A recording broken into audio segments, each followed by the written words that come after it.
On this episode of MythBusters, was the moon landing a hoax? Yep, the team are tackling the tallest tale of all.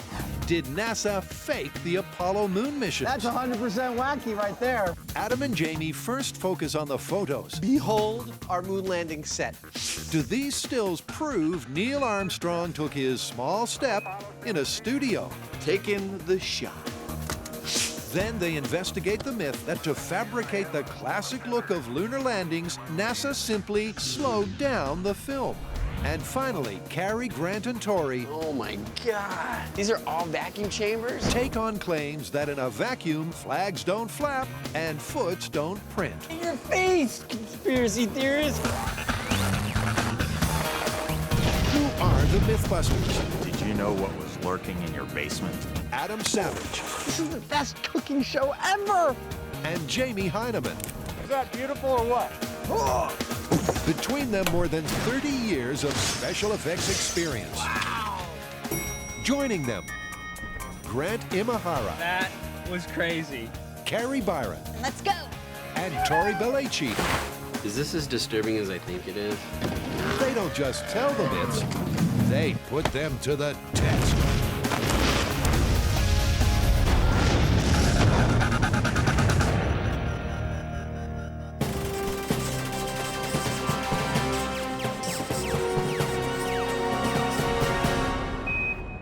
So, do you like buy a new costume for every myth we do?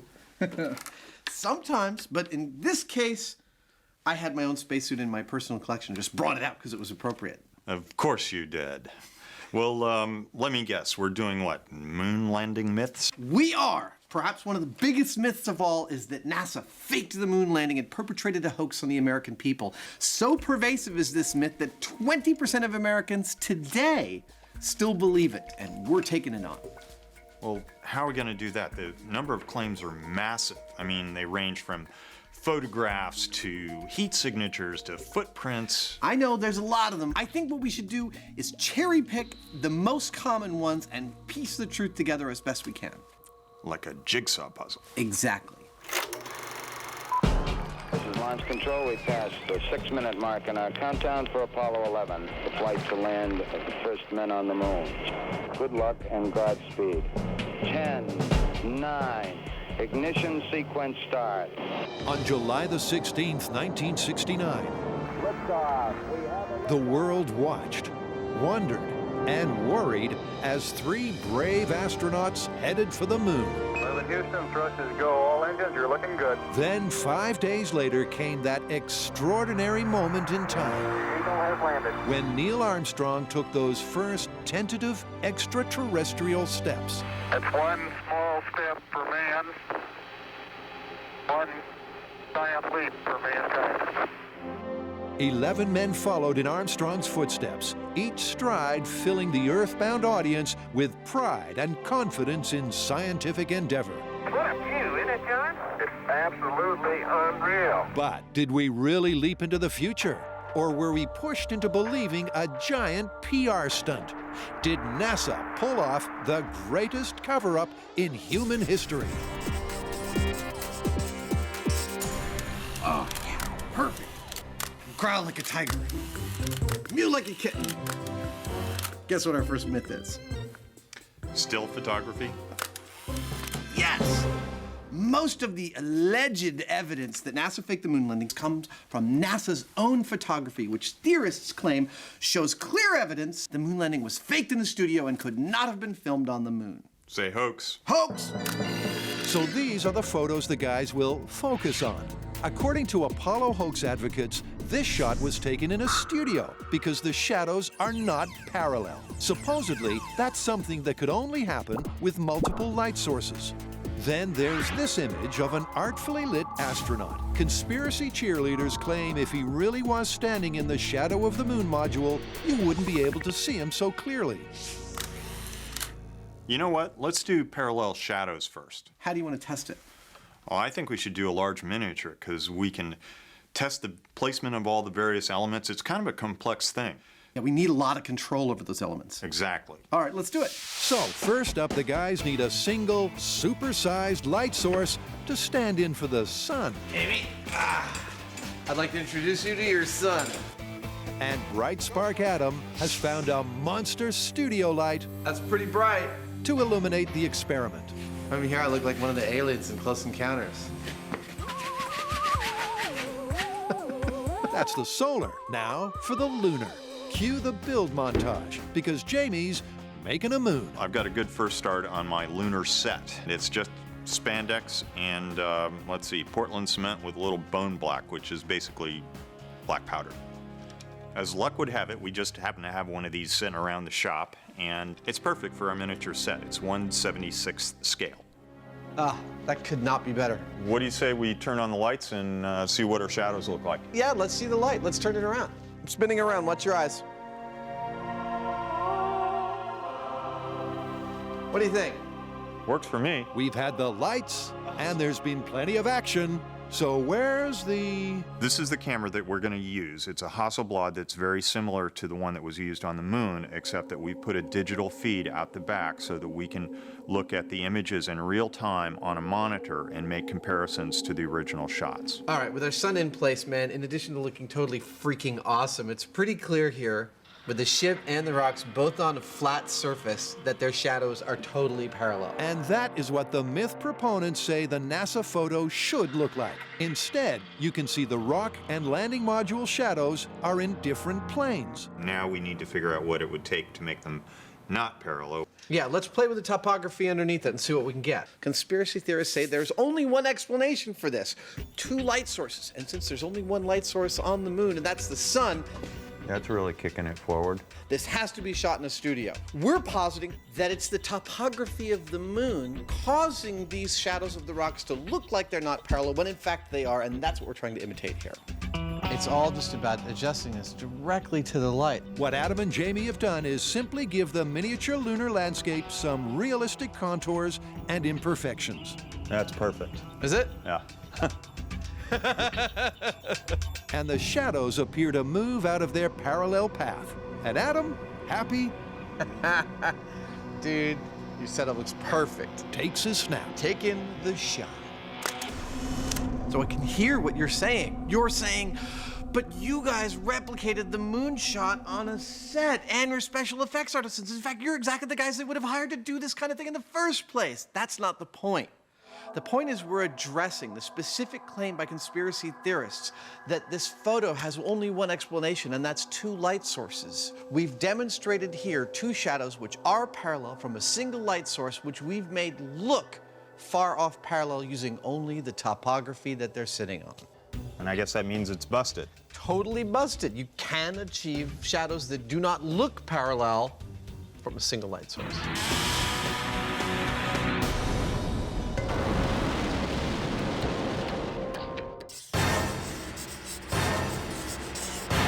In a vacuum, stay puffed spacemen don't stay puffed for long. That's what happens to you in space if you don't have a spacesuit. Oh, it's like a raisin. Well, as much as I love busting out the vacuum chamber, what does the marshmallow astronaut have to do with the moon? Okay, well, as we know, the surface of the moon is a vacuum. And some of the conspiracy theories contend that the moon landing footage is fake because some of the things that they did are impossible to do in a vacuum. That's right. There's the one theory about the flag. A lot of people think it looks like it's flapping in the wind. Now, that would be impossible in a vacuum because no air, no wind. Someone actually told me a good one about the footprints. The idea is that the astronauts couldn't leave such distinct footprints on the moon because there's no moisture in a vacuum, and the moisture is what hold the footprint together. So how are we going to test this one? I think we're gonna need a bigger vacuum. And like way more marshmallows. These vacuum theories are some of the more convincing in the conspiracy canon. After all, it appears logical that the breeze that fluttered the flag just couldn't be there on the moon. And anyone who's taken a walk on a beach knows only wet sand leaves a definite footprint. So with no moisture on the moon, then these images must be fake. Okay, so we're gonna have to replicate the conditions of the moon as close as possible here on Earth. Well, I think the closest we're gonna get are the vacuum chambers in Alabama at NASA. Yeah, but we're not allowed to go into the vacuum chamber. So the experiments that we make, they're all gonna have to be operated remotely.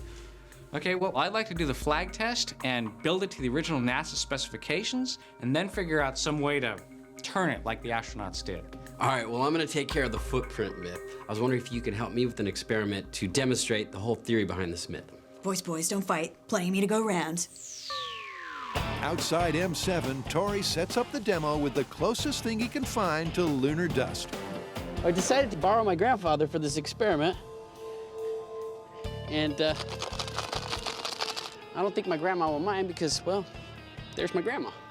Actually, it's plain old sand, one half of which Tori moistens. Now, conspiracy theorists say that this clean of an imprint is impossible because you need moisture, and since there's no moisture on the moon, this cannot happen. Now, I'm gonna demonstrate what they're talking about with the sand here. I have dry sand and I have wet sand. We're gonna have Carrie put on a moon boot. You know how to moonwalk? Okay, so the answer is no. She's gonna step in both, and we're gonna see what kind of impression is left behind. Okay, ready? Yep. All right, do the wet. The wet sand is definitely cleaner than the dry sand. Yeah, you've got some really good hard lines in the wet sand. Yep, the moisture makes the difference. Without it, the imprint is indistinct and nothing like Buzz Aldrin's famous boot print. Now all we need to do is go to the moon, try this for real. I'm just kidding, we don't have the budget. To the moon, Tori! To the moon!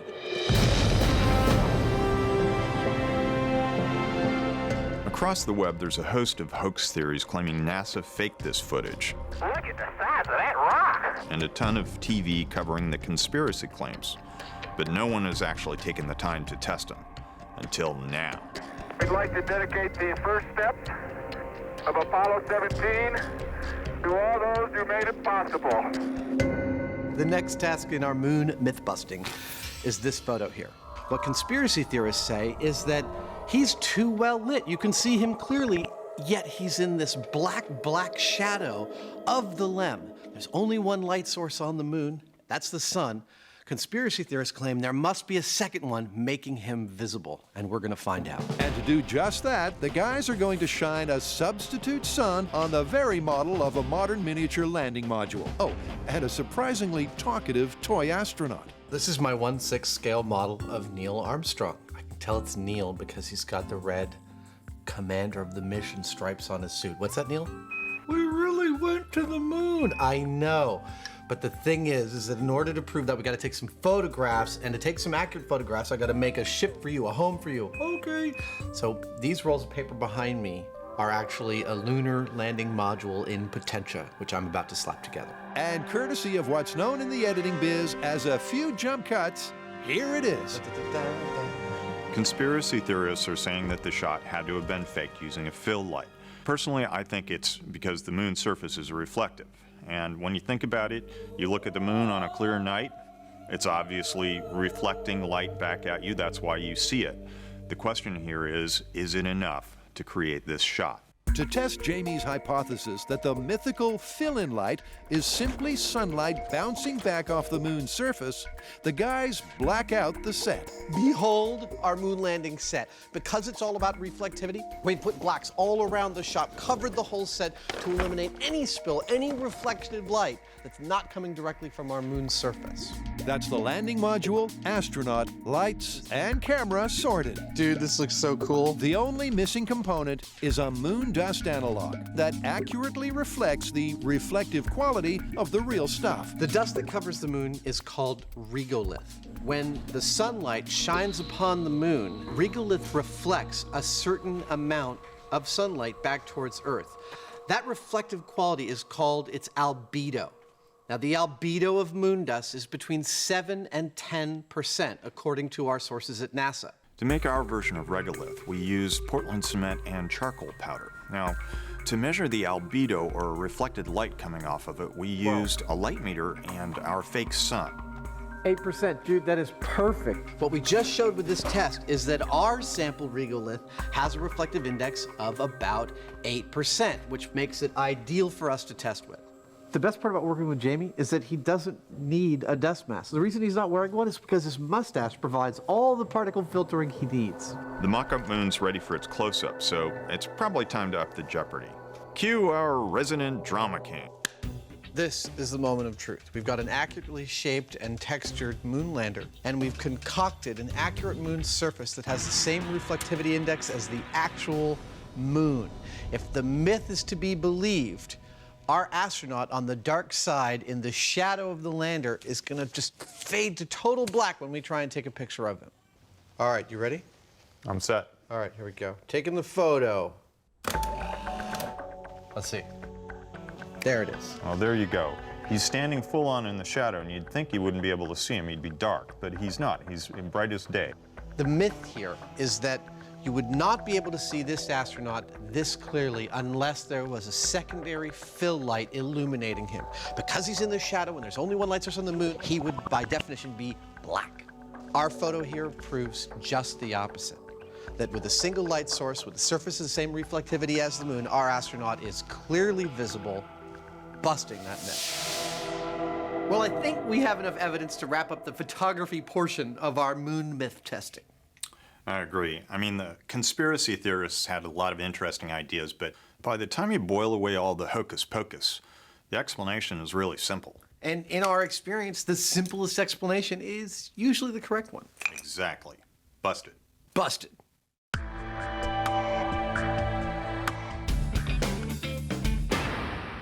Cary, Grant, and Tori are taking on tales from Moon Hoax HQ. Conspiracy theorists believe the vacuum in space means these footprints are fake, and that flag shouldn't be flapping. This whole idea that the conspiracy theorists have is based on the fact that there is no wind or atmosphere in a vacuum, nothing to blow the flag around.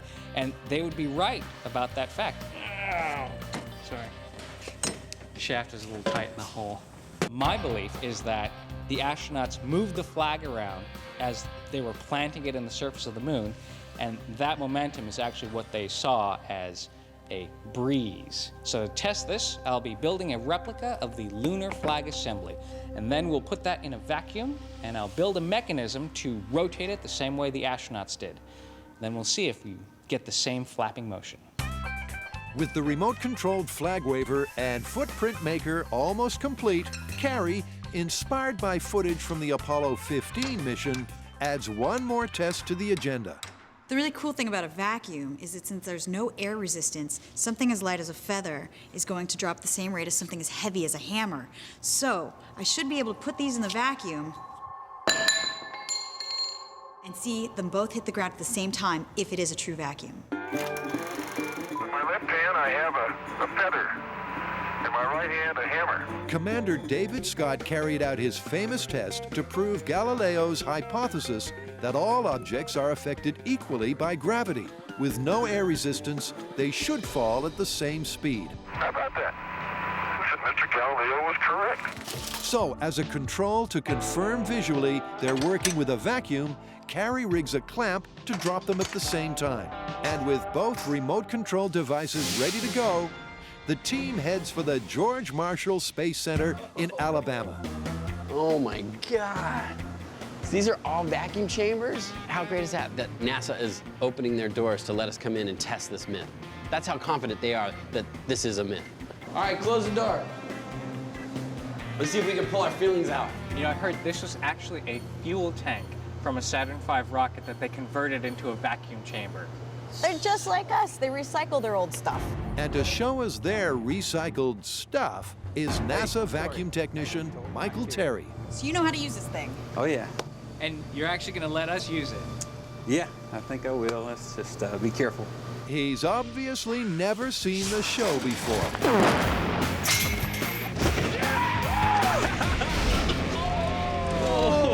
Look at it looked like they cut the arms off of a spacesuit. Is that, and wait, does your head go here? Yeah, that's where it goes. That's awesome. Yep, reaching inside a vacuum doesn't come cheap. These are essentially genuine spacesuit parts. How much are these gloves worth?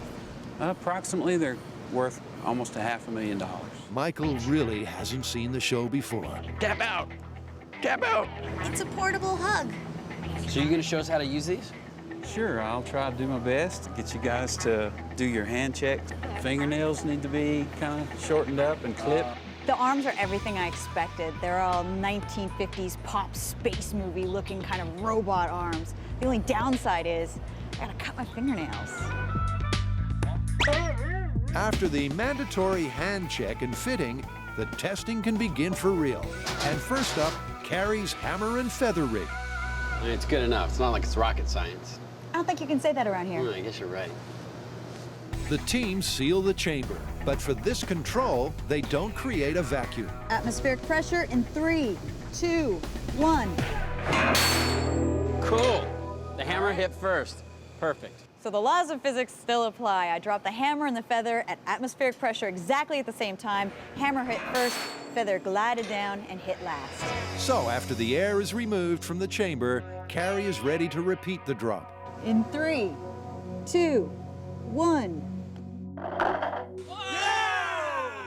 That is so cool. Yep, when there's no air resistance or drag, all objects are equally affected by gravity and fall at the same rate. So we do indeed have a vacuum. All right, well, let's move on to our first moon test. All right, got your boot? Yeah, I got my boot. All right.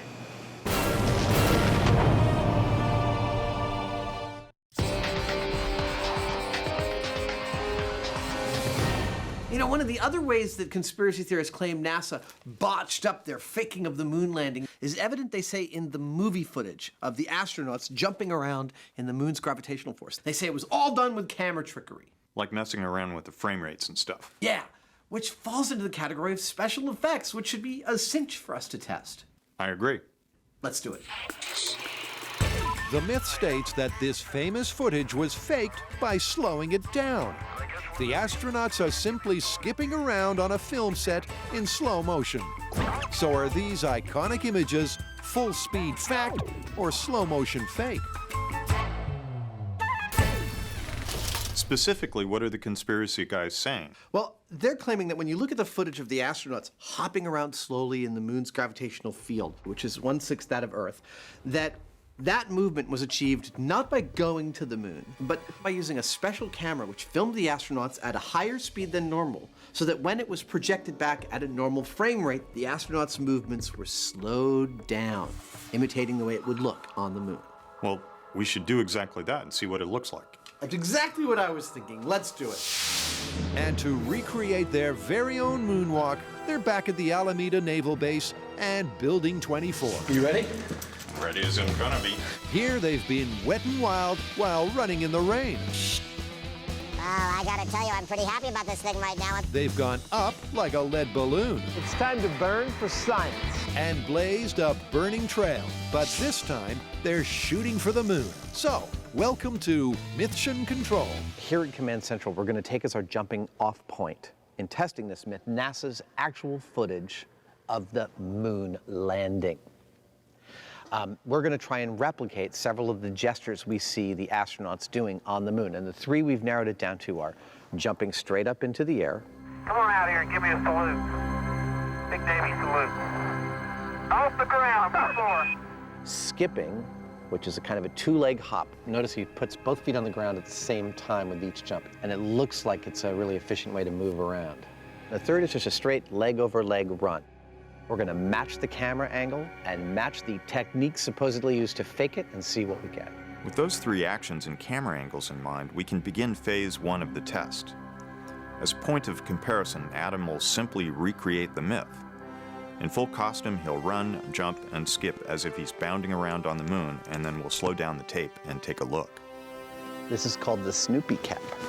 It's the MythBuster motto. If it's worth doing, it's worth overdoing.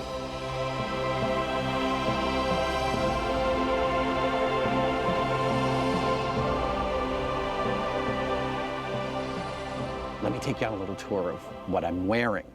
This is in fact a wedding present from my crew a few years ago. But when I got it, it was lovely, but not quite accurate enough.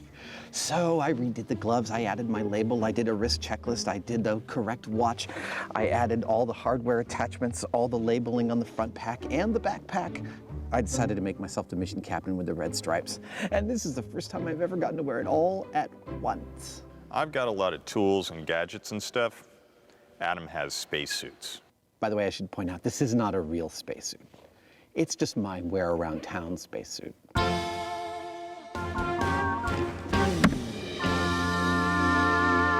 on out here and give me a salute. Cary Grant and Tori are tackling the moon landing hoax theories that involve a vacuum. some of the first words spoken from the moon's surface answered the simple but powerful question. It's almost like a powder. What did it feel like? I can see the footprints of my boots in the fine sandy particles. But did Buzz Aldrin really make such an impression on the moon? To find out if moon boots make boot prints, Tori's borrowed the real deal. Look what I got, a real moon boot. Wow. Isn't that cool? That looks just like Adam's. Yeah. So this is the actual article. Yep. Now all we have to do is put it on the moon stomper, smash it into some dust, and see if it leaves a footprint. This conspiracy theory is pretty interesting. They say that because there's a vacuum on the moon and there's no water vapor, Does that fit? You feel your toe there? you can't leave a clear imprint from your boot the way they did in the photos from the lunar landing. I'm not so sure about that. With just 840 pounds of lunar material returned to Earth from all of the Apollo missions, there's not much of it to go around. So for this test, NASA has given us a lunar regolith simulant. It's manufactured to test equipment that is going to the moon. It's very similar to lunar dust in the fact that each particle is very sharp. Dirt on Earth has been weathered, so it's very smooth. So this is as close to lunar dust as we can get. That's likely to be the key to this myth, a comparison of the physical properties of sand and lunar regolith. Down here, a footprint in dry sand collapses because the weathered particles can't bind together without water. But up on the moon, other bonding agents are at work, one of which, the irregular and jagged shapes of lunar dust, could cause it to stick together in those famous boot prints. Will the irregular shape of lunar regolith, in conjunction with the vacuum, result in a clean boot print and bust the myth? All right, so this is MythBusters' first step on the moon. So it's one giant leap for mythkind. Ooh, I think we just went like 20 steps backwards. Give it a shot. All right. The rig is ready to take its one-legged step, and the vacuum chamber has been vacuumed. Boot stop, vacuum. Here we go. In 3, 2, 1. Yeah! Take that! Yeah! It works! In your face, conspiracy theorist! Yep, it really does work. Moon landing 1, conspiracy theorist 0. It's one small step for man, one giant leap for mankind. So it seems you can make a clean, stable footprint in a vacuum. Look at that. We made a footprint inside of a vacuum. And there was no water vapor, which is what this conspiracy theory is all about. Well, the gravity is 6 times stronger on Earth than it is on the moon, so if we made a footprint here, we're definitely making one on the moon. So I guess this conspiracy theory is busted. Busted. Busted. Now NASA will let us out of here.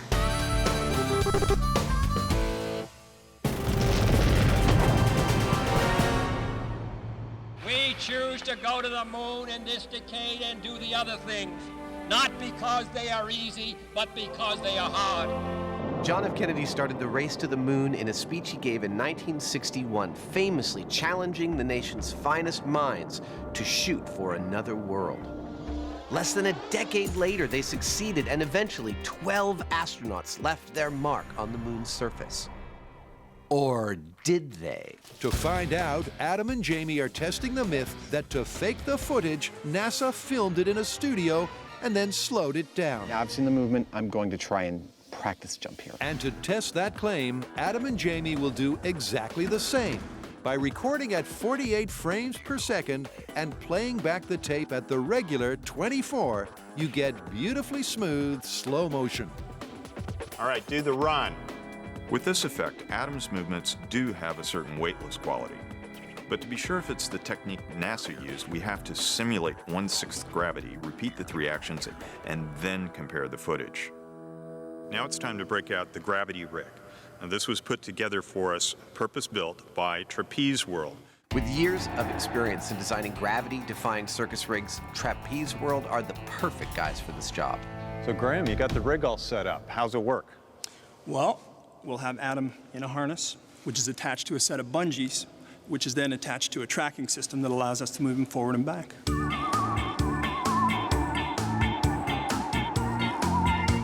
Okay, well, I can see it works. Let's get Adam in it. The gravity rig is designed to give me total freedom of motion while making me weigh exactly what an astronaut on the moon would weigh. That is, 1/6 of what that fully loaded astronaut would have weighed on Earth. Well, the other thing left is to put on the suit and really try this. Now, I know before you write to complain that this suit's a replica, that it's not pressurized, that I'm not doing this in a vacuum or with real moon dust around. I know. What we were trying to look at here is purely about the movement and gesture of the astronauts. We know that Neil Armstrong in all of his gear weighed about 350, 360 pounds, which means if I'm gonna be correctly weighted for our moon, I'm gonna need to weigh just about 60 pounds. Ah, 62. That's close enough for me, man. Let's do it. So under lunar-like gravitational conditions, Adam gets to repeat his moonwalk exercises. But the difference between Adam and Armstrong is NASA's rigorous training regime. It's a thing to wear a rig like this. It takes a lot of stamina. It's also making me quite sore in some very private places. Adam is discovering being in 1/6 gravity makes it simpler to moonwalk. It's a lot easier in this rig to match the kind of movements we see the astronauts make in the NASA footage. I mean, it really kind of lends itself to the weird center of gravity that happens when you weigh less, how much little movements make a big difference in how you go.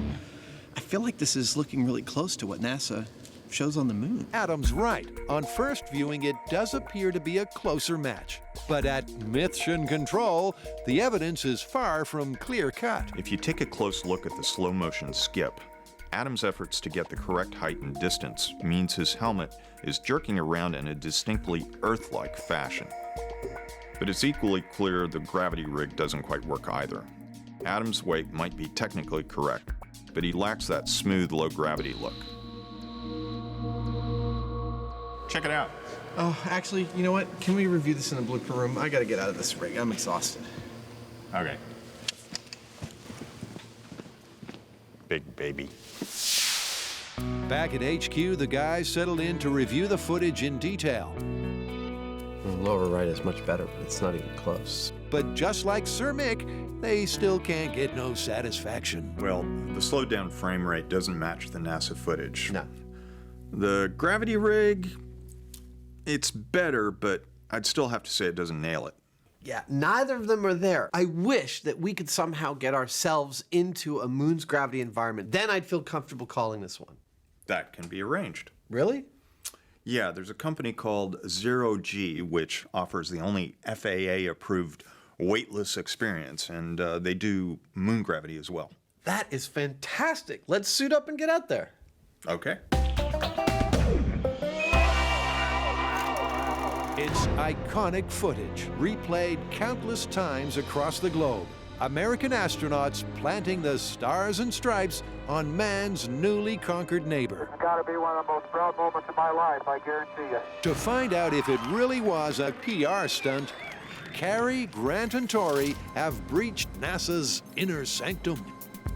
Now, the conspiracy theorists think that they see some sort of breeze blowing around the flag, which you wouldn't have on the moon since there's no atmosphere.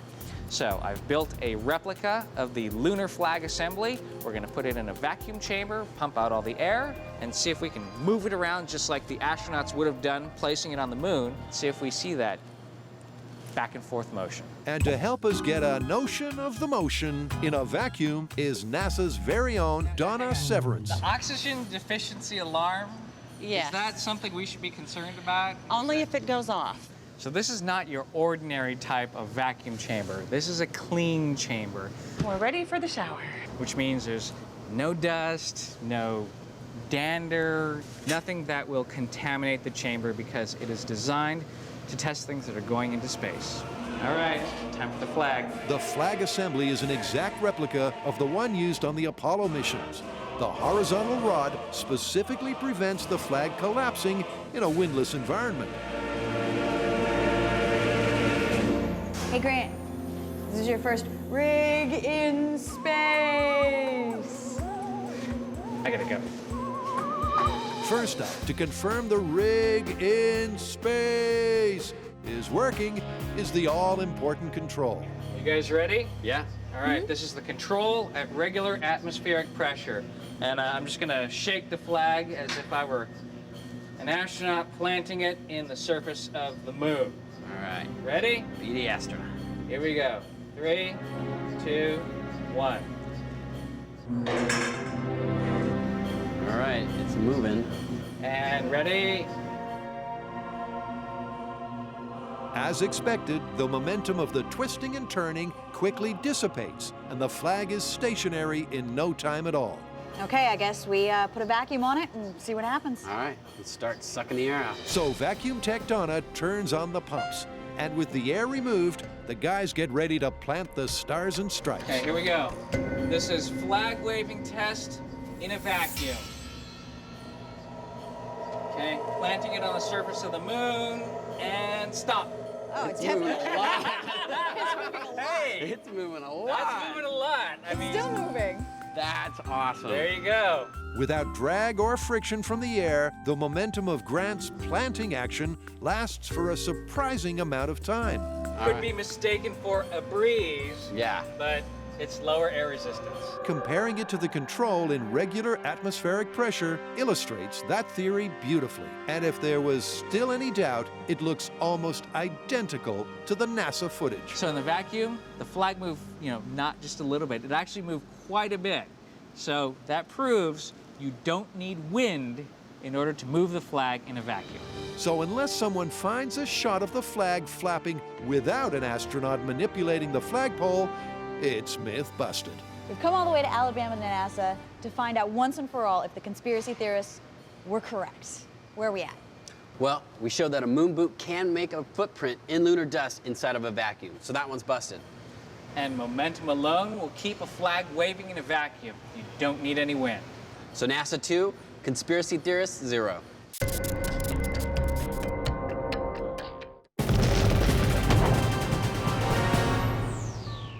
Adam and Jamie have already seen that NASA didn't slow down the film to fake the Apollo mission moonwalks. But to conclusively confirm that the footage was shot in 1/6 gravity, they decided they had to experience the real thing. And here at 0G in Florida, they get to do just that. Well, in order for us to do this accurately, we need to be properly weighted. Since 0G is providing us with the moon's gravity, 1/6 Earth's gravity, I need to have the exact amount of equipment weight on me that the original Apollo astronauts had on the moon. And that's about 180 pounds of stuff. And it's uncomfortable. Adam's struggling with the excess baggage. This is unpleasant. Jamie, on the other hand, Oh, yeah. is keen to display his alpha male status. A status damaged after being forced to join Adam playing dress-ups. I never thought I'd see the day.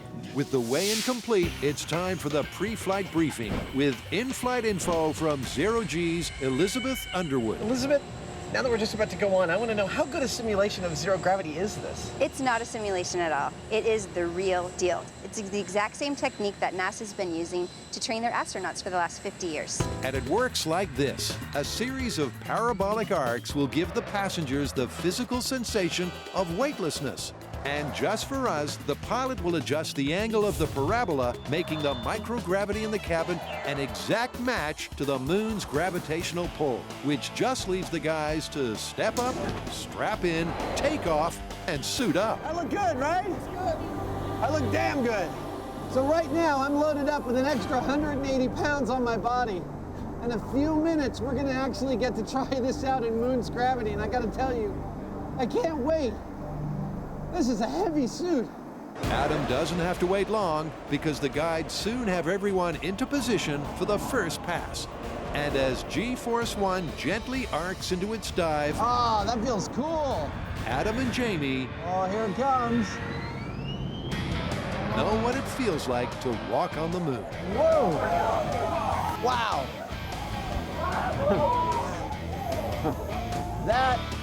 That's 100% wacky right there. Calibrated to match the moon's gravitational pull, the guys just get time to take it all in before the call goes out to hit the deck.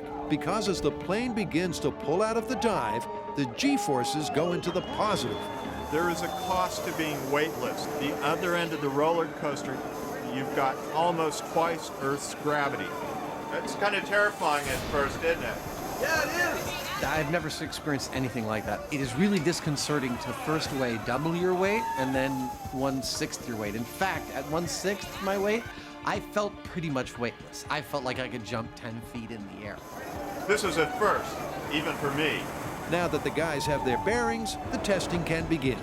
Ready? Adam copies the same run and skip as before. Good job. This time leaving out the jump because of height restrictions in the cabin. The movement felt totally natural as soon as I started doing it. And all the NASA footage makes sense to me now. The skipping they did is a totally efficient way to move in that gravitational pull. I couldn't think of a better confirmation for the NASA footage than trying this myself. When Adam was walking or running, he was experiencing the exact same thing that Neil Armstrong would have on the moon. It was 1/6 Earth's gravity. Adam did a great job with the bungee cords. It looked pretty convincing, but being here on this plane in microgravity and watching him, it's totally different. Nothing really compares to what we saw here on this plane, so as far as I'm concerned, they went to the moon. Dude, that was awesome. We have been very thorough here.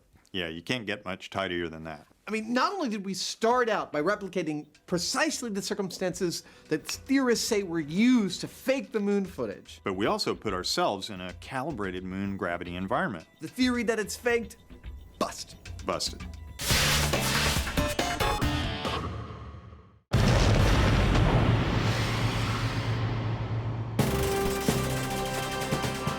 When the team began their lunar lunacy jigsaw puzzle, say hoax. Hoax! They knew they couldn't cover every conspiracy cheerleaders claim. This is the moment of truth. But the few pieces they have put in place That means it's busted. Totally busted. tell the same story. In your face, conspiracy theorists. With the fat lady waiting impatiently in the wings, there's time for just one final test. And not just any old test, but the ultimate proof of man's moon mission. To really put the final nail in the coffin, we should build our own rocket, which we've done before, and go to the moon, collect some of the Apollo hardware that was left there, and come back and we'll prove that man actually was on the moon. I wish we could do that. I have, however, the next best thing. What's this? A reflector. In fact, it's called a retroreflector, made up of many tiny prisms just like this. And did you further know that the Apollo astronauts were nice enough when they visited the moon to leave several of these on the surface so that Earthbound scientists could point lasers at it and gather information about the moon? So what you're saying is that we get a really big laser and point it at the reflector on the moon, and if we get a signal back, that means that we were in fact there. Precisely. Okay, it breaks down like this. A retroreflector bounces light back at the light source, regardless of the angle. This differs from a mirror where the angle of incidence has to be perpendicular. So, if there was a retroreflector on the moon, and we knew its exact location, and we had a powerful enough laser, Say hoax. we could detect the reflection and prove there is man-made equipment on the moon. What are we supposed to be doing? Technically, we're supposed to have a conversation about where we are. Oh, you mean like the Apache Point Observatory? This thing right here is the Apache Point Observatory. What a view. And these guys have the tools that we need to put the final nail in the coffin on the moon landing hoax. Yep, up here in the Sacramento Mountains, New Mexico. Adam and Jamie meet one of the observatory's top docs, Russet McMillan. How can I help you today? Well, it seems that there are some people that do not believe that man has actually been to the moon. I've met some of them. What do you think? I think they're crazy. A bold statement, but Dr. McMillan has the hardware to back it up. Here's the thing. This little laser pointer is about 10 milliwatts. That's great, but it's not going to make it to the moon and back. That thing, however, peaks at 1 gigawatt. That's 100 billion times more powerful than this is. That's what you got to have to make it to the moon and back. So this whole exercise is you shine the laser beam at the moon, it gets reflected back, and you measure the timing of the release to the return. So how long does that journey take? About 2.5 seconds, depending on the orbit of the moon. Cool. The meet and greet complete. All that's left to do is wait until midnight. Space Command has given us a 1-hour window when the night skies from here to the moon are clear of satellites. While they wait, here's Adam trying unsuccessfully to keep the lid on his inner geek. This is actually not a bad imitation of exactly what's on the moon that we're shining the laser into. In fact, the specific one we're shining into was left there by the Apollo 15 crew. Now, we're firing on the order of 200 quadrillion photons per laser pulse at that reflector, and we're getting between 1 and 3 photons back per pulse if we're lucky. That's not something that you can see with a naked eye. In fact, it's something that can only be picked up by the most sensitive of collectors, and hopefully, when we get that photon back, we'll see a spike like that on the screen. I am slewing the telescope to the lunar highlands. Slew away. Test number 1, shining our laser at a portion of the moon's surface devoid of all man-made objects, including retroreflectors, known to locals as the lunar highlands. There's the moon. You can see the craters. With the laser pointed at a random location on the moon's surface, Initiating laser. Dr. McMillan pulses 200 quadrillion photons into the night sky. So we're shining the laser on the lunar highlands now, and we're getting nothing back except background light. As expected, the lunar regolith, with its reflectivity index or albedo of approximately 8%, simply scatters the beam, and the sensors back here at the observatory detect no reflected light. Now I'm going to move to Apollo 15. Apollo 15, crewed by Scott, Irwin, and Warden, set down at the base of the lunar Apennine Mountains, which is where they placed the retroreflector. Wow. That's the location where Apollo 15 landed on the moon. That is so cool. Initiating laser on retroreflector from Apollo 15. And there's a spike beginning to stand out. Is that it? That's the return from Apollo 15. Light returning from the laser retroreflector at exactly the wavelength and distance that we were expecting. That is so cool. I know you do this like 100 times a year, but it's really thrilling to watch it happen right in front of us. Not just thrilling, but conclusive. Look, I'd love to go to the moon, but I can't. At least not right now. So we did the next best thing. We shined that laser at the moon on the second test, and we got a clear spike back. Photons came back to our receptor. Now, the only way that that could happen is if there was a piece of man-made equipment up on the moon to reflect them back. So get over it. There's no conspiracy here. We've been there. We've done that. So the team have busted everything before them. What's that, Neil? We really went to the moon. And compounded those 5 results with evidence of lunar-bound man-made equipment. This moon mystery jigsaw puzzle is complete.